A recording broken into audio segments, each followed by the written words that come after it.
Hello students, मैं doctor Alka Goyal, associate professor political science. मेरी channel political science for college students में आपका स्वागत है। आज मैं आपको पढ़ा रही हूँ कौटिल्य के राजनीतिक विचार। इसका पार्ट 2 आप पढ़ रहे हैं, भाग 2 आप पढ़ रहे हैं। आशा है आपको पहला वीडियो पसंद आया होगा। पहले वीडियो में मैंने आपको कौटिल्य के बारे में, कौटिल्य की पुस्तक, अर्थशास्त्र के बारे में, राज्य की उत्पत्ति और राज्यों के प्रकार के बारे में विस्तार से बताया था। स्टूडेंट्स, आज के वीडियो में मैं पुनः कौटिल्य के बारे में थोड़ा सा आपको बताऊंगी। कौटिल्य मौर्य साम्राज्य के समय के विचारक हैं, बल्कि जो मौर्य साम्राज्य है उसके संस्थापक के रूप में जाने जाते हैं। यानी इनके जो विचार हैं वो सक्रिय राजनेता के विचार हैं। इसलिए इनकी जो पुस्तक है अर्थशास्त्र, उसमें हमें यथार्थवादी विचारधारा के दर्शन होते हैं और इतने बड़े साम्राज्य की रचना करने वाले, संस्थापित करने वाले उस राज्य को, वो सारी बातें जो हैं वो अर्थशास्त्र में हमको नजर आती हैं। तो एक तो यह है कि जो कौटिल्य है बहुत ही महत्वपूर्ण विचारक हैं, क्योंकि भारत में जो राजनीति विज्ञान की नींव रखने वाले हैं, राजनीति शास्त्र को एक स्वतंत्र विषय का दर्जा देने वाले हैं, वो कौटिल्य हैं। तो पहले जो स्लाइड में आप देख रहे हैं कि अलब्ध लावार्था, यानी जो प्राप्त ना हो उसे प्राप्त करना, लब्ध परिरक्षणी, जो हमने प्राप्त कर लिया है उसकी रक्षा करना, रक्षित विवर्धनी, यानी जो हमने रक्षा कर ली है उसका संवर्धन करना, बढ़ाना उसको, और जो बढ़ा लिया है वृद्धस्य तीर्थे प्रतिपादनीचय, जो बढ़ा लिया है उसका प्रतिपादनी प्रत्येक में समानता के आधार पर वितरित करना। ये राज्य का लक्ष्य होना चाहिए, क्योंकि जब किसी में समान वितरण नहीं होता है तो अव्यवस्था होती है, आपस में जो है खींचतान होती है, युद्ध की स्थिति आ जाती है और असामाजिक तत्व पैदा हो जाते हैं और राज्य की आवश्यकता पड़ती है, राजा की आवश्यकता पड़ती है। इसलिए कौटिल्य का ये जो श्लोक है अर्थशास्त्र का, वो बहुत ही ज्यादा महत्वपूर्ण है।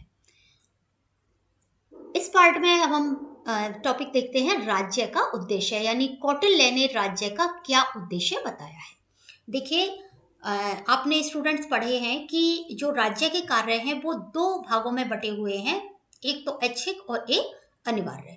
तो कौटिल्य जो है वो केवल अनिवार्य कार्य नहीं मानते, क्योंकि अनिवार्य तो होते ही हैं सारे कार्य।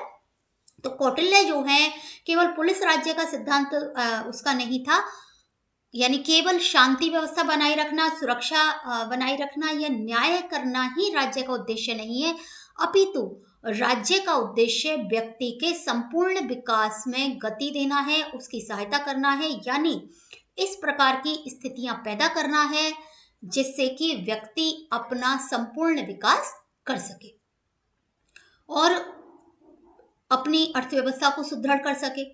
और इसलिए जो अच्छा राज्य है वह, उसमें जो अर्थव्यवस्था है वो बहुत सुदृढ़ और स्वस्थ होनी चाहिए, और जो उसकी भूमि है राज्य की वो ऐसी होनी चाहिए कि वह वहाँ के निवासियों की आवश्यकता की पूर्ति कर सके और वहाँ के निवासियों की शत्रुओं से रक्षा कर सके। यानी जो भूमि है वो उर्वर होनी चाहिए, उपजाऊ हो, उसमें सारी सुविधाएं हो भूमि में, राजा सारी सुविधाओं को उपलब्ध करवाए। यानी केवल राजा का कर्तव्य इतना, जैसे मैंने शुरू में आपको बताया है कि केवल शांति व्यवस्था बनाए रखना नहीं, अपितु आर्थिक व्यवस्था करना राजा का कर्तव्य है, सामाजिक व्यवस्था स्थापित करना राजा का कर्तव्य है, प्रशासनिक व्यवस्था भी उसका है कि राज्य जो है वो प्रशासनिक व्यवस्था भी बनाए रखे, तभी तो राजा जो व्यक्ति हैं वो अपना कार्य करेंगे। तो ये सारे कार्य राजा के और राज्य के होते हैं।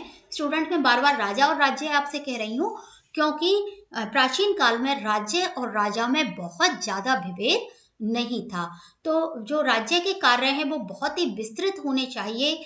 तो कौटिल्य ने लोक कल्याणकारी राज्य की बात कही है और उसकी जो अर्थव्यवस्था है वो बहुत ही सुदृढ़ होनी चाहिए, जिससे कि जो व्यक्ति हैं वो अपने उद्देश्य की प्राप्ति कर सके।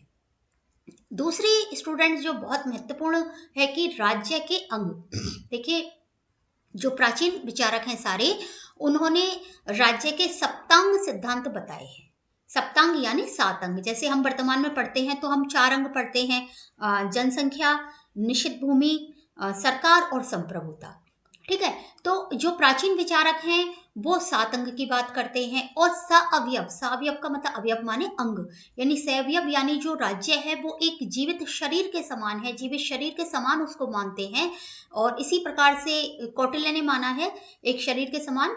देखिए, जब हम पाश्चात्य विचारों में पढ़ते हैं, विचारकों में, तो उसमें एक हर्बर्ट स्पेंसर आते हैं जिन्होंने की सअवयव सिद्धांत की बात कही थी। लेकिन हमारे यहाँ पर हमारे प्राचीन विचारक ही इस प्रकार की बात कहते हैं कि जो राज्य है वो सअवयव है, यानी शरीर के समान है। इसके जो 7 अंग हैं वो एक शरीर के समान है। यदि इनमें से किसी भी अंग को काट दे, यदि एक उंगली को भी काट दें, तो उसका भी अपना कार्य होता है, उस उंगली के बिना अन्य कार्य संपन्न नहीं हो पाएंगे। जो 7 अंग हैं उनमें है स्वामी यानी राजा, अमात्य यानी कि मंत्री, जनपद यानी भूमि, और जो जनसंख्या है वो दोनों इसमें आ गए हैं। 2 अंग हम इसके वर्तमान काल के 2 अंग इसमें कह सकते हैं। दुर्ग, दुर्ग यानी किला, परकोटा जो होता है, कोष, खजाना, दंड, दंड है सेना, और मित्र, मित्र कोई भी एक राज्य जो है वो मित्र है। ऐसा नहीं है कि कोई व्यक्ति है या व्यक्ति नहीं है। और ये जो 7 अंग हैं, ये जो 7 अंग हैं ये बराबर के शक्तिशाली होने चाहिए। ऐसा ही नहीं केवल राजा शक्तिशाली हो तो काम नहीं चलेगा, क्योंकि राजा इन सब पर सुदृढ़ मतलब निर्भर है। अमात्य केवल शक्तिशाली हो तो भी काम नहीं चलेगा। भूमि या जनसंख्या या फिर केवल दुर्ग अपने आप में बहुत सुदृढ़ बना हुआ हो तो भी काम नहीं चलेगा। खजाना भरा हो केवल तो भी काम नहीं चलेगा। सेना, केवल सेना से काम नहीं चलेगा। या फिर मित्र राजा, मित्र राजा किसका बनेगा तो उससे भी काम नहीं चलेगा। तो ये जो 7 अंग हैं, स्वामी, अमात्य, जनपद, दुर्ग, कोष, दंड और मित्र, ये आपस में एक दूसरे पर निर्भर हैं और 7 का शक्तिशाली होना आवश्यक है।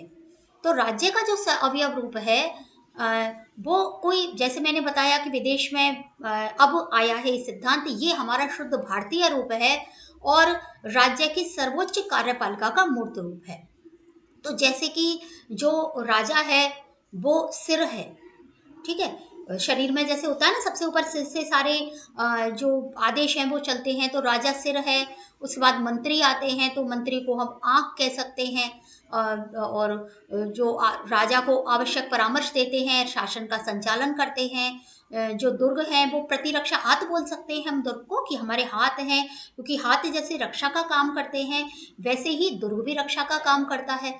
तो इसी प्रकार से जो जनता की रक्षा दुर्ग के द्वारा की जाती, क्योंकि जब भी आक्रमण होते थे तो सारे जो संसाधन है, जो रसद सामग्री है, जो सारे लोग हैं वो सारे दुर्गों में स्थापित मतलब चले जाते थे। दुर्ग कई कई होते थे, एक दुर्ग नहीं होता था। और कई प्रकार के, जैसे पार्वत दुर्ग है, मतलब पर्वतों से घिरा हुआ, पर्वतों के ऊपर जो आजकल हम देखते हैं कई जगह पर पानी से घिरा हुआ, जिसको हम जल दुर्ग बोल सकते हैं। औदुक, उदक यानी पानी से घिरा हुआ है। वन दुर्ग बहुत जंगल से में कहीं बना हुआ है, या फिर मैदान में जैसे बना हुआ है। तो इस तरह के कई प्रकार के दुर्ग जो हैं वो होते थे। इसी प्रकार से जनपद और भूभाग्य वो भौतिक आधार है पूरी तरह से, क्योंकि उसके बिना मान लो लोग नहीं है और भूमि नहीं है हमारे पास, तो फिर कैसे हम, किस प्रकार से राज्य को चला पाएंगे, है ना। और कोष, मुंह हम बोल सकते हैं, जैसे खाना, हमारे शरीर को खाना आवश्यक है, वैसे ही राज्य को चलाने के लिए कोष बहुत आवश्यक है। ठीक है, इसी प्रकार से दंड, दंड जो है वो राज्य की सुख शांति के लिए, दंड जो सेना है वो राज्य की सुख शांति के लिए आवश्यक है, उसके बिना कार्य नहीं हो सकता। और मित्र, मित्र को हम अपने कान मान सकते हैं। मतलब मित्र की बात को राजा सुनता है, तो मित्र जैसे शरीर के कान होते हैं, तो मित्र भी राज्य की रक्षा के लिए बहुत आवश्यक है। तो इस प्रकार से राज्य का सअवयव सिद्धांत कौटिल्य ने जो है व्याख्यायित किया है। और ये बहुत ही महत्वपूर्ण सिद्धांत है, जिसका आगे हम और भी विस्तृत रूप दूसरे विचारकों में पढ़ेंगे। तो स्टूडेंट, आशा है कि आपको मेरा वीडियो पसंद आया होगा। आपने मेरा पिछला वीडियो भी देखा होगा, और ये वीडियो भी आप पूरा देखिए, अंत तक देखते रहिए, और इसको लाइक करिए, शेयर करिए, और मेरे channel political science for college students को आप सब्सक्राइब कीजिए, और जो भी आपको क्वेरीज हो, जो भी आपको जैसा भी लगे, आप कमेंट बॉक्स में कमेंट जरूर करिएगा। Thank you.